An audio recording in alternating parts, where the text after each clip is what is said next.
Hello and welcome back. Today we're going to look at the zeros of polynomial functions. If you remember the fundamental theorem of algebra, well, it states that if you have a polynomial function with degree n, and n is greater than 0, a quadratic, a cubic, something like that, well, f of x will have at least one number in the complex number system. And remember, when we're talking about complex numbers, we're talking about real numbers and imaginary. And complex numbers are written in the form a plus bi. Now let's look at the linear factorization theorem. The linear factorization theorem says that if you have this polynomial with a degree of n, where n is greater than 0, just like I said, a cubic, quartic, quadratic, then f of x has n number of linear factors. Now let's consider x cubed plus 9x. We're going to write the linear factorization. That means we're going to factor this as much as possible. So when we first look at the function, well, we can see that it has a GCF of x. So we can factor out an x and get x squared plus 9. And we should know that we can factor x squared plus 9 with complex numbers. That will be x plus 3i and x minus 3i. So the complete factorization, or linear factorization, would show you 3 distinct factors. Okay, let's look at this one. So we have x to the 4th equals, or minus 16. So that is a difference of 2 squares. So that factors into x squared plus 4, x squared minus 4. Well, we know that we can factor x squared plus 4 into x plus 2i, x minus 2i. And then x squared minus 4 is just x plus 2, x minus 2. So we can see those 4 factors, right? Initially the degree was 4, so we see those 4 factors. So f of x in completely factored form would be x plus 2i, x minus 2i, x plus 2, and x minus 2. Now all of these factors were distinct, but if we had duplicates, okay, something that was double 0 or had a multiplicity of 3, we could just include that in our exponents. Okay, now let's consider the rational zero test. The rational zero test helps us solve polynomial equations by giving us all the possible rational zeros of a polynomial. So remember, whenever using the rational zero test, write the polynomial in descending order of degree. We're looking for the leading coefficient, which will always be first, and the constant. So whenever we brainstorm all the possible rational zeros, and I'm saying possible because it may be none of them, we're going to look at all the factors of the constant and consider that our p, and divide that by all the factors of the leading coefficient. So let's look at this polynomial. It's in descending degree, it's a cubic, so we know that there will be 3 zeros. Looking at the constant, well, that's going to be our p.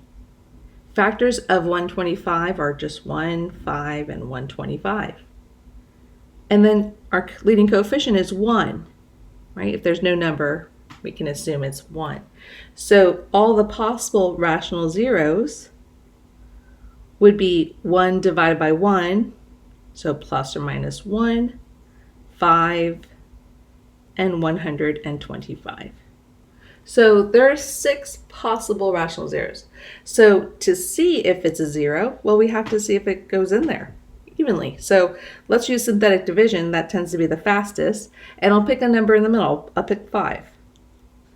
In synthetic division, I'll write the leading coefficient and then just the coefficients in order. Now for the first term, I'll bring that down. So we have 1. 1 times 5 is just 5, negative 10, negative 50, adding, going down, and this in fact is a factor.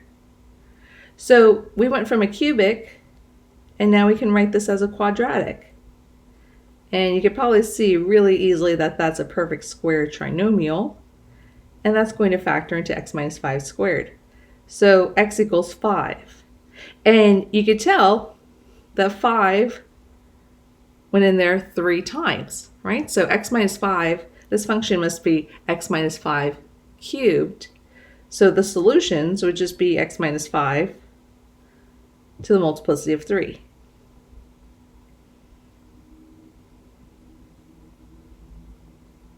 Right? So this function, if I wanted to rewrite it, it would have just been x minus 5 cubed. All right, let's look at the next one. Here it's in descending order. We can see it's a quartic, so it'll have 4 real zeros. The p is 30. So the factors of p, I'll just write them up here, 1, 2, 3, 5, 6, 10, 15, and 30. And then we have our q, which is 2. So that's just going to be 1 and 2. Now, to write all the possible factors, we're going to divide p over q, and this will be plus or minus 1. I'll just do the integers first here. 3, 5, and I'm including plus and minus 10, 15, 30, and then the fractions. So anything that's odd, right? 1 over 2, 3 over 2, 5 over 2, and 15 over 2. So that's a lot of choices. All right, so I'm going to try something in the middle to find if we could divide that evenly. All right, so let's use 6. And again, the coefficients for the polynomial are 2, -9, -18, 71, and the constant's -30. So I bring down the 2, and I get 12, 3, 6. I'll show you, that's going to be 18. 18, and I know that that's not going to work because we start to get 71. So that's not going to work. Let's try 5. So 2, -9, -18, 71, -30. So that'll be 2, 10, 1, 5, -13, what is it, 65, -65, 6, and 30. So that's going to go in there evenly. So we went from a quartic to now a cubic. All right, so let's just try another number. Let's try 2. So 2, I'm just going to keep going with the synthetic division. Makes it a little bit easier. Bring down the first 2. So we have 2, 4, 5, 10, -3, and then -6. All right, so now we have this quadratic here. That's 2x squared plus 5x minus 3. And we can easily factor that. -6, well, factors of -6 will be 6 and -1. So we have 2x squared. Let's make some decomposition here and factor by grouping. So we get x minus 3 plus 1, and then x minus 3. So I'm going to write the factors out here. All of them will be 2x plus 1, x minus 3, and don't forget the 2 that you had up here. So that's going to be x minus 2 and x minus 5. So that's in factored form. And then it says, what are the zeros? So the zeros would be -1/2. I'll put them in order, 2, 3, and 5. Okay, so there's 4 rational zeros, and we're able to see out of that list if we're able to divide them.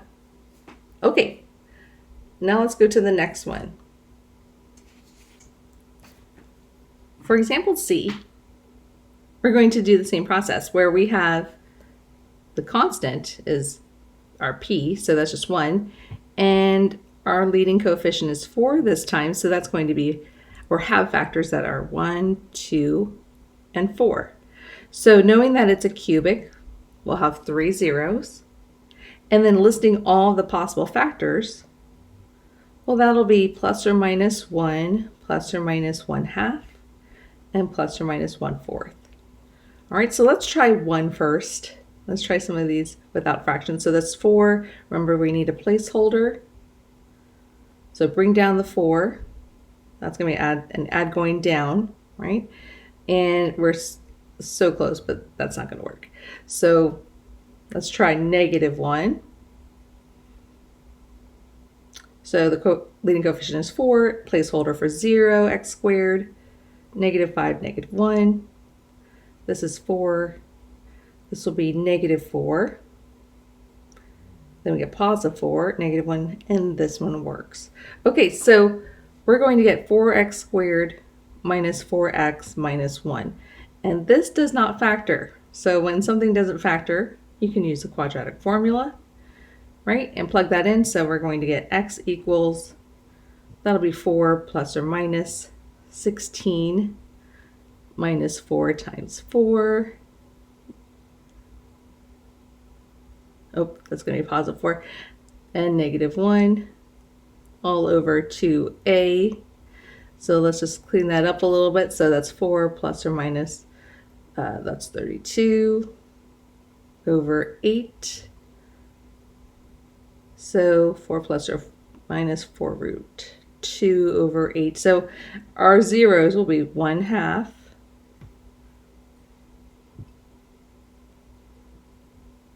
plus or minus root 2 over 2. And then don't forget, we had that -1 up there, so -1. So we only had one rational zero and then 2 irrational zeros. When we do consider polynomial functions and look at the zeros, well, we have to remember something special about conjugate pairs. Now, conjugate pairs, remember, are a plus bi and a minus bi. But if we know that a plus bi is a root or a 0, then its conjugate is also a 0. All right, so what we're going to try to do is factor these, okay? And we want to try to factor them so that they're prime, right? So quadratic factors that you can't factor anymore. All right, so over here we have, for example, 3. We want to find a 4th degree polynomial, and we're given -5 with a multiplicity of 2, that's 2 over zeros, and then we're given 1 plus root 3i. So we know that its conjugate is also a root. So that's one root, there's another root, its conjugate, and then we were already given that x equals -5 as a root. So if I make these equal to 0, I'll just make this one equal to 0. Well, that shows us the factor, right? So we know that we got 2 of those factors already. So f of x must be x plus 5 squared, because it was a multiplicity of 2. Now, you can write the factors for the complex numbers, or you can use the shortcut, which is x squared minus the sum plus the product, which is a rule that you used anyway to factor. Now we're just using the reverse. So when we add them together, we get 2. When we multiply them, we get 1 minus 3i squared. Remember, I squared is -1, so that's just going to be 4. So this, as a polynomial, as a quadratic factor, would be x squared minus the sum times x, and then plus the product. So now we have a 4th degree polynomial with prime factors. For example 4, we're going to determine the zeros of the polynomial, but this time we're going to be given a factor that is not linear. So we cannot use synthetic division. It's a quadratic factor, so we're going to have to use long division. All right, so let me write this out. X squared plus 0x minus 6, and we're dividing the polynomial x to the 4th minus 2x cubed minus 3x squared plus 12x minus 18. Now looking at the first two terms, we're going to have to multiply this by x squared to make x to the 4th. I just keep that placeholder there just so we don't get confused. and subtract. So we get negative 2x cubed plus 3x squared, and then bring down the next term. We're going to have to multiply x squared by negative 2x to get negative 2x cubed. Again, there's a placeholder here, and this is plus 12. So that's going to cancel out, and we'll be left with 3x squared minus 18. I'll bring that down. So this will be plus 3. And we can just double check. And yes, indeed, it is a factor. So that x squared minus 2x plus 3 is going to be a factor. So let's write the factors so that we knew that this was a factor already, right? So f of x can be rewritten as x squared minus 6, and then x squared minus 2x plus 3 from the top. Now these are all rational, right? So irreducible are the rationals. We have rational numbers in here. Now this can factor and be irreducible over the reals, meaning that we can include rationals, irrational numbers. So x squared minus 6, well, that factors into x plus square root of 6 and x minus square root of 6. Now x squared minus 2x plus 3 is prime, right? So there are no factors, no factors of 3 that add up to negative 2. But we can use quadratic formula. If we use the quadratic formula, and I'm going to use a different color here. So a equals 1, b equals negative 2, and c equals 3. Well, we can get 2 plus or minus 4 minus 4 times 1 times 3 over 2. And that's going to simplify to be 4 minus 12, or negative 8. And you can see right away we're going to have some imaginary numbers. So let me just simplify this a little bit more. That's going to be 2i root 2 over 2. So we know this is going to be 2 divided by 2, which is 1, and then I root 2. And you can write the, let me make this a little bit bigger. You can write the I after the radical, but just make sure your I is not inside the radical. Okay, so in factored form, we're going to still include the ones from before. Okay, so we're still going to include x plus root 6, x minus root 6, but now we can include the factors 1 plus or minus root 2i. So that's going to be x minus 1, and you could say plus root 2i, and let me erase this so I can make some room. And then we have x minus 1 minus root 2i. And we were only able to figure those out with the quadratic formula. So what are the zeros? Well, we were able to figure them out a little bit earlier, right? We have the radicals, so that's going to be plus or minus root 6. And then we have 1 plus or minus root 2i. So we can see those conjugate pairs right there. All right, and there's 4 roots, none of which are rational. All right, for the last problem here, we're given the equation, and we're given one of the zeros. So if we know that negative 1 minus 3i is a root, then we know that its conjugate, negative 1 plus 3i, is also a root.